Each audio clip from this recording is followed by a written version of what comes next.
Okay, you may be seated.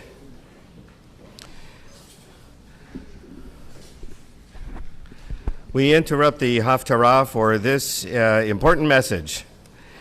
So we just read the Ten Commandments, and one of those Ten Commandments is the commandment to observe the Sabbath day, or to remember the Sabbath day. Remember in Exodus, observe in Deuteronomy. And so what I wanted to talk about this morning is four aspects of this fourth commandment, the commandment to observe the Sabbath day, and see how these four different aspects of the day, these four themes of Shabbat, work their way into the Amidah and the other liturgy that we recite on Shabbat, as well as the Kiddush that we recite Friday night and Saturday morning. So there's four aspects of Shabbat that I want to talk about this morning. The first one is, of course, the beginning one, creation. God created the world in 6 days, and he rested on the seventh day.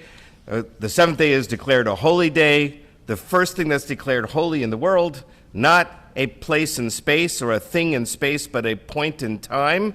Time is the first thing that's declared holy, as Heschel reminds us.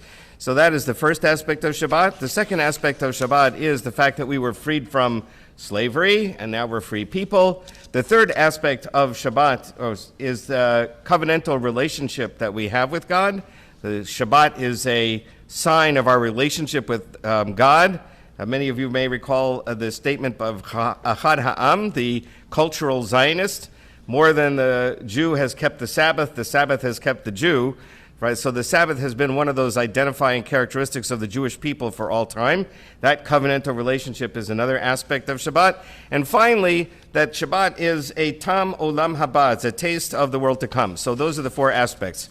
We're going to see them in order here. So start with creation. God created the world in 6 days. He rests on the seventh day. He declares the seventh day holy. And the Israelites are commanded to imitate divine creativity. That is, we don't create the universe. We don't create the planet. We don't create the seas. But we can do our creative human activities. We can plant trees. We can plant forests. We can turn wheat into bread. We can turn flax into clothing to wear. So we do our creative activities 6 days a week, like God did, and then we rest on the seventh day and enjoy the world just the way it is, not trying to change it. That's what God said when he stopped work on the sixth day. On the seventh day he stopped, and he said, this is tov ma'od, this is very good. So now he's just enjoying the universe that he created without trying to tinker with it anymore. And we do the same thing. We create 6 days, we stop and bless the Sabbath day, declare it holy ourselves, and just enjoy the world for the way it is. That first statement comes from, of course, the book of Genesis, chapter 2, which is there. And that passage is included in the Shabbat morning Kiddush, right? I put that, it's recited as part of the Amidah on Friday night. You can see at the bottom of there, and it's before Kiddush on Friday night. So Friday night, the rabbi said, we want to emphasize that aspect of Shabbat that is creation and rest, right? The ceasing from creation. Why? Because we've been creating and now we're stopping. So the emphasis for the Friday night is about the fact that we're stopping our creative activity. So they intentionally inserted this into part of the Amidah for Friday night, for the Sabbath blessing and the Amidah, and we recite it as part of the Kiddush on Friday night to emphasize that aspect of creation.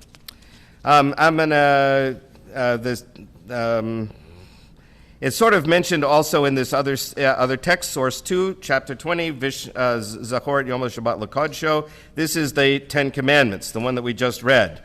Why do we keep Shabbat according to the Ten Commandments in Exodus? In bold-faced type there, for in 6 days God made the heavens and the earth, and he rested on the seventh day, therefore God blessed the Sabbath day and hallowed it. So the Ten Commandments, reason given for keeping Shabbat, because of creation and rest.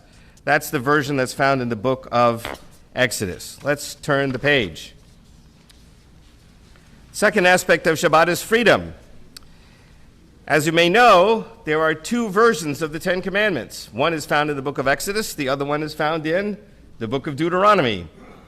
And the main difference between those two versions is the blessing of, or the aspect of the commandment of Shabbat. And so take a look at what it says in Deuteronomy, again in bold-faced type. Why are we observing the Sabbath according to Deuteronomy? Remember that you were a slave in the land of Egypt, and God freed you from there with a mighty hand and outstretched arm, and God has commanded you to observe the Sabbath day. There's no mention in this version of the Ten Commandments about God creating 6 days and resting on the seventh. There's no relationship with the creation. It's the fact that God took us out of Egypt and out of slavery. So this is a separate aspect of Shabbat mentioned in the second version of the Ten Commandments, that we're free people. Slaves don't get to determine their time. They have to work as long as the master tells them to work, 7 days a week if that's what it is. But since we're free people, we are in control of our own time, and we are allowed to take a day off because we are the masters of our own lives. And the reason we're able to do that is because God took us out of slavery. There's a hint of that also in the Midrash, but we're going to skip it for now. So let's go to aspect number 3, covenant. It's about our relationship with God. The Shabbat is the symbol of our relationship with God. Christians, their day off is Sunday. Muslims, their special day for prayer is Friday. I'm not sure about Hindus and Buddhists, but Jews are Saturday. And that has been one of the hallmarks of the Jewish people wherever we lived for thousands of years, that our special day of the week is Saturday. It's a hallmark of what it is to be a Jew, and it's also part of our covenant with God, first of all because the ultimate sign of our covenant is the Ten Commandments that we just read and are emblazoned on every synagogue wall, in this case between the 2 lions up there, right? So it's part of the Ten Commandments, which is that symbol of our special relationship with God is the Sabbath day. That's the symbol of our covenant, and so the Sabbath itself becomes a symbol of the covenant. And the source that says that most precisely is the part that we recite for Kiddush on Shabbat morning, V'shamru v'nei Yisrael et ha-Shabbat lasot et ha-Shabbat l'dorotam brit olam. The Israelite people shall keep the Sabbath day as a covenant for all time. It's a sign between me and the people of Israel. It's a quintessential aspect of our relationship with God that we observe the Sabbath day. This V'shamru is recited, as I said, before the Kiddush on Saturday morning. It's recited as part of the Amidah for Saturday morning. It also is included right before the Amidah Friday night, when we're supposed to be talking about creation and resting, but the emphasis on Saturday morning is about our covenantal relationship with God. That's why it's in the Amidah on Saturday morning, and that's why I recited at Kiddush on Saturday morning. Because Saturday morning, we're not focusing as much on creation resting. Now we're talking about this is our day off, and it's a sign of our relationship with God. So that is the third aspect of Shabbat. The final one is about it being a taste of the world to come. So this one's a little bit harder to work out. So the Amidah Friday night talks about creation. The Amidah Saturday morning talks about covenantal relationship. The Amidah in the afternoon seems hidden and weird. There's no Torah passage cited. We had a Torah passage for the evening. We had a Torah passage for the morning. We don't have a Torah passage for the afternoon Shabbat service. Instead, the afternoon Shabbat Amidah blessing for Shabbat begins with the words, Ata echad v'shimcha echad, umi ka'amcha Yisrael goy echad ba'aretz. You are one, your name is one, and who is like your people Israel, one people in all the world. What does that have to do with Shabbat? It doesn't even mention Shabbat. No Torah passage, doesn't mention Shabbat. Why is it here? What is it supposed to mean? So here we have to unpack it and think about it with ancient rabbinic eyes. They set this up for us to tease out, and we have to figure out what it means. So that's why there's several sources. Play along with me here, and we'll put it all together. Okay, so first source is from the Talmud. It says, the Holy One, blessed be He, said to the Jewish people, you have made me a single entity in the world, therefore I will make you a single entity in the world.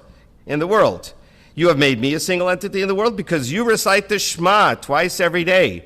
Hear, O Israel, the Lord our God, the Lord is one. Therefore we declare God's oneness. And I'm going to make you a one people. Why? Because in Chronicles it says, and who is like your people Israel, one nation in the land. There you see the quote that we do in the blessing for the Sabbath day in the afternoon. Mi ka'amcha Yisrael goy echad ba'aretz. Comes from the book of Chronicles. So we make God one, God makes us one, and now we understand that's what this opening to the blessing is trying to play on this midrash about we're declaring God one and he's declaring us one. So now we're going to add another piece, the Talmud Barachot at the bottom of the page. Three things are sort of miniatures of the world to come, miniature tastes of the world to come, and they are the Sabbath, the sun, and usage. I'm not going to talk about usage. The sun plays on a prophetic idea that the world to come, when the Messiah comes and we're all living peacefully on earth, there will be no day and night. It will always be daytime. The sun is going to shine forever and enlighten our eyes, enlighten the land, give warmth and light to the world. Every day, there's no more night, no more need to sleep. We're going to be awake all day. The sun will be out all day, right? So the sun is a taste of the world to come because we only see it half the day. The Sabbath is also a taste of the world. What? No comment? Okay. So then it goes on to say 5, 6, and 10 are mnemonic devices. We're not going to skip the 6 and 10. The 5 things are fire, honey, Shabbat, sleep, and dream. Those 5 things are also a taste of their extreme counterparts in the supernal world, right? So fire, you're going to love this, is 1/60th of the fire from hell. So if you think you burn yourself on a stove, just don't go to hell. It'll be 60 times worse, right? Honey is a taste of manna, right? Shabbat is a taste of the world to come. Sleep is a taste of death, they say. It's 1/60th of death because we can't move and we sort of lose consciousness. So it's like a sort of taste of death. And finally, dreams are a taste of prophecy. Who knows? It's a Freudian thing, actually, you know. So if you study your dreams, you know what your future is. In any case, so those are the 5 things. I only pointed out for the one about Shabbat. Shabbat is a taste of the world to come. And then in the Shabbat, and in Bavli it says, Rabbi Yochanan said in the name of Rabbi Shimon, if only the Jewish people would keep 2 Shabbatot in accordance with all their different rules, they would immediately be redeemed. That is, the Messiah would come and we'd enter that promised land in this world. Right? So that's why Chabad is out there trying to convert all of us to make us Shomer Shabbat, strictly Shomer Shabbat, because if they could just get all the Jews in the world to be Shomer Shabbat on the same 2 weeks, the Messiah would come. So it comes from the Talmud. So this aspect of the Shabbat being a foretaste of the world to come, of the Messianic era, is sort of part of the rabbinic mindset. Last source, Zechariah. Zechariah is a prophet of a return from exile, and he imagines this Olam Haba. And he says, in that day there shall be neither sunlight nor cold moonlight, but there shall be a continuous day. As I said before, the sun is a taste of that world because unfortunately the sun goes down, but in Zechariah's vision there will always be sunlight. And then he says, and God will be king over all the earth. In that day God will be one, and his name will be one. V'haya Adonai lamelech al kol haaretz. By Yom Hahu Yeyad Echad or Shmo Echad, if that sounds familiar, it's because it's what we recite at the end of Aleinu every single service we do. So we're praying, whether we know it or not, when we do the Aleinu, we're praying for the Messianic era according to Zechariah's vision. We're praying that the Messiah should come and we should live in this peaceful world where it's always daylight. And you will notice that that verse is also hinted at in the opening line of the blessing for the Shabbat in the Mincha service. You are one and your name is one. When does that happen? When is your name one and your day one? According to Zechariah, the Messianic era. So now we understand, so I had to put all those pieces together for you, what the rabbis were trying to tell us at the Mincha Amidah.